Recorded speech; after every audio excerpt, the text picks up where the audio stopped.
warahmatullahi wabarakatuh. Perkenalkan, nama saya Aziz Saputra, nomor absen 7, kelas 12 TKROB dari Sekolah SMK Negeri 1 Rembang. Di sini saya mau mempresentasikan tentang EPS atau Electric Power Steering. Yang pertama ada Electric Power Steering. Electric Power Steering adalah power steering pada mobil yang kerjanya dibantu oleh motor elektrik untuk meringankan kerja sistem kemudi. Tujuannya meningkatkan efisiensi kerja kendaraan dengan melakukan perubahan proses kerja power steering dari sistem hidrolis ke elektrik. Pada sistem power steering hidrolis, konsumsi bahan bakar kendaraan cenderung lebih banyak karena power steering hidrolis butuh tenaga 8-10 horsepower untuk menggerakkan, sedangkan power steering yang proses kerjanya dibantu arus listrik dapat mereduksi pemakaian bahan bakar pada kendaraan menjadi lebih irit. Electric Power Steering juga meminimalisasi perawatan dan potensi kerusakan. Perputaran setir pun lebih presisi serta responsif karena sistem ini dapat mengatur besarnya bantuan yang diberikan dan tidak menimbulkan kebisingan.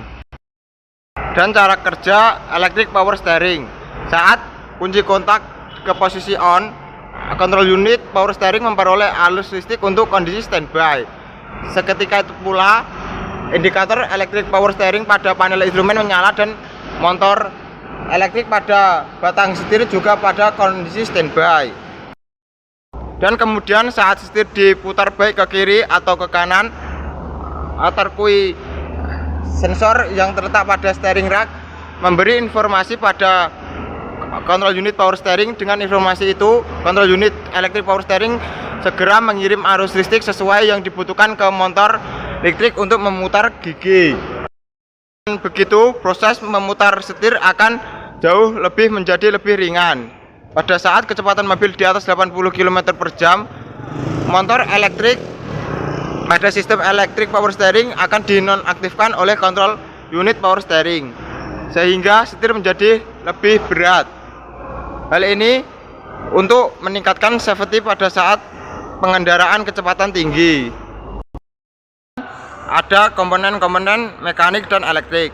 Yang pertama komponen mekanik, yaitu ada steering wheel, steering column, ada tirut, steering rack, dan ada worm wheel gear, dan terakhir yaitu universal joint.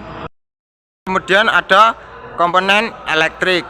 Yang pertama yaitu ada kunci kontak, yang kedua indikator, yang ketiga kontrol unit, yang keempat OBD. Dan sekian video dari saya. Wassalamualaikum warahmatullahi wabarakatuh.